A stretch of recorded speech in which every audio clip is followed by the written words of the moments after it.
עשרות אלפי אנשים נפגעו במלחמות ישראל.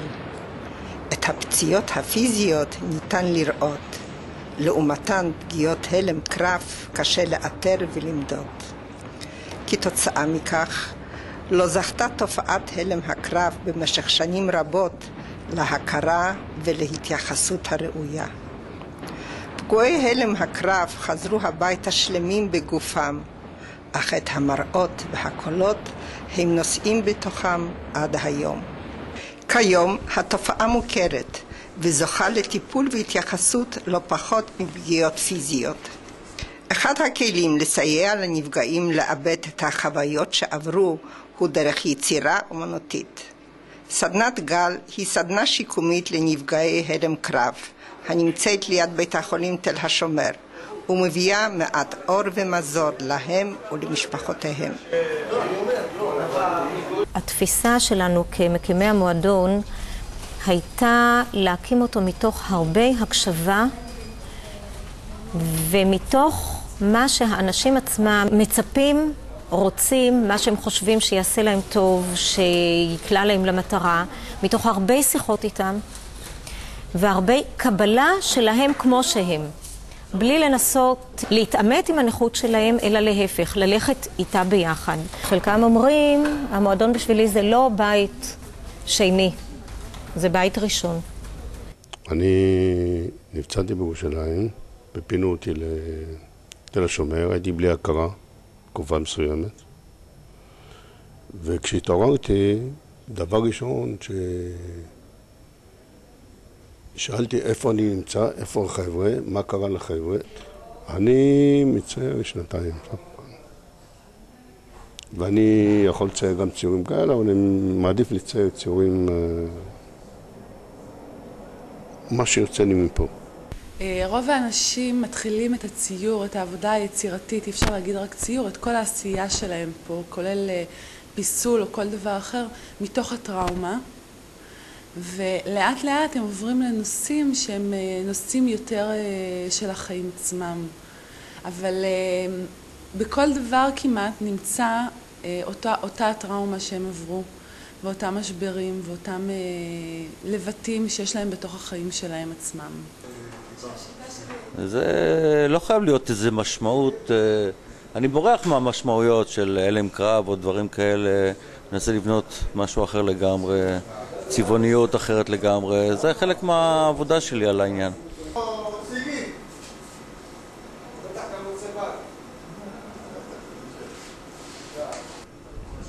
ההנאה שלי זה לצייר. זה לא מעניין אותי מה יצא מזה בכלל.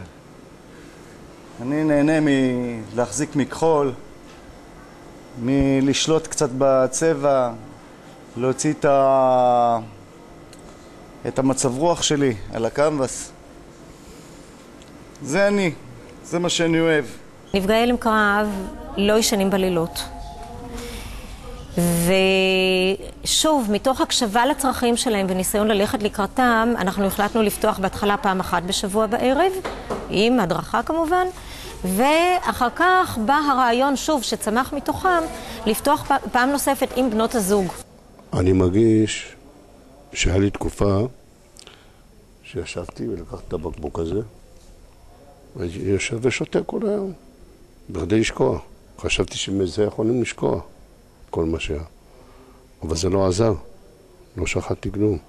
ישבתי סגור בבית שנים, לא יצאתי מהבית, ועד שבאו והוציאו אותי מהבית, דרך הצבא ודרך בית חולים, הוציאו אותי מהבית ולקחו אותי וטיפלו בי, ואז לאט לאט התחלתי לצייר, נכנסתי לסדנה לאט לאט השתלבתי. בזמן העשייה זה נחשב בשבילהם כמו רגעי חסד. זה רגעים, זה שעות, זה זמן שמעבר ליצירה עצמה אין להם שום עניין בכלום. הם עסוקים בחומר, הם עסוקים בטכניקה, הם עסוקים במה הם רוצים שיהיה ואיך הם רוצים שיהיה. יש להם מקור לגאווה, כי העשייה היא באמת משמעותית. התערוכה הזאת זה לא רק הציור, זה גם מה שמתלווה לציור. יש הרבה מאוד כיתובים שאנשים שיתפו אותי בכל מה שהם עשו והסבירו, השקיעו בכך, ואני חושבת שמאוד חשוב לקרוא מה שהם כותבים, כי אז באמת יש חלון אל תוך העולם הזה המיוחד במינו, ולכן גם קראנו לתערוכה לפתוח חלון. ידיים של חיילים שנפצעו. באמצע, היד שלי. אני מחזיק קשר עם היחידה שלי. פעם בשנה אני הולך לבית הקברות ושם יד על כל אחד במצבה שלו. הכניסה לקרב בגשר בנות יעקב. לא פוצצו ונכנסנו דרך הכנרת. מטוסים רדפו. אני התחבאתי ויצאתי. הוציאו אותי. הגענו לתל חרה. הייתה טעות ונהרגו הרבה חיילים. בזחלם ראיתי אור. כשיצאתי ממנו, לא ידעתי שנפגעתי נפשית. אני חושב שהציור הוא כמובן משל, כי אם אפשר לשים את זה, את הכאב, את מה שמלווה, את מה שכל הזמן נמצא לאנשים איפשהו פה, לשים אותו לתוך החומר, אז קודם כל הוא קצת בחוץ, הוא לא רק אצלי, הוא גם קצת בחוץ, הוא קצת על הנייר. דבר שני, אני חושב שאפשר גם לראות את זה אז קצת ממרחק, זה לא חלק כבר, אפשר להסתכל על זה. לפעמים אפשר לראות את זה ולתת לזה איזושהי זווית נוספת, זווית שהיא אחרת. ואני חושב שהערוץ של יצירה לוקח דברים מאוד עמוקים, דברים מאוד כואבים, ועושה להם התמרה, משנה אותם מכאב לציור. גם הנייר סובל את מה שהרבה אחרים לפעמים לא יכולים לסבול, והנייר גם לא עונה לך בחזרה, יש לזה לפעמים יתרונות.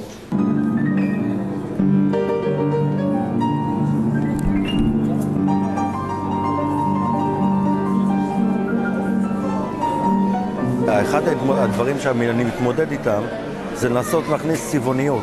עכשיו אני בעצם מנגן פה בצבע. אני פה משתמש במוזיקה עצמה, בתדירות של הצבע עצמו, ליצור איזושהי סימפוניה מסוימת.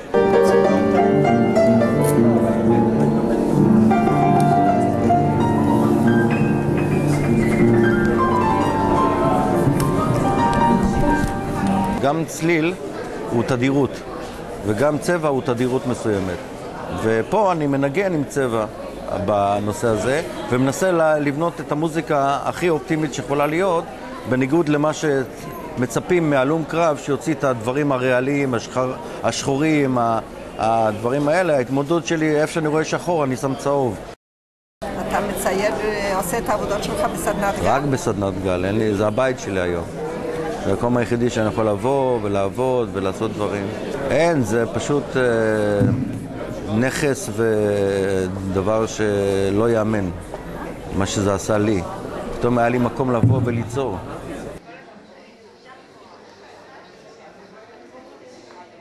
בעבר הייתי מצייר רק בתי עלמין. והיות ואני מצייר בבית הלוחם, וחוגים לציור, אז בכדי לצייר את האדום, טיפה או כתום, זה כמו בתקופה שראיתי דמים.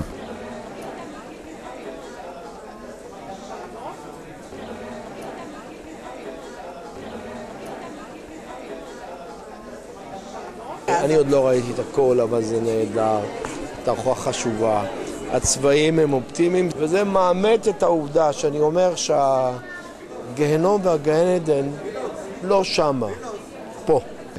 זה פשוט מרגש מאוד, יש פה עבודות לטעמי ברמה יוצאת מן הכלל, ותראי רק מה בדרכי שיקום ודרכי נועם ולא באגרסיות אפשר להוציא מאנשים.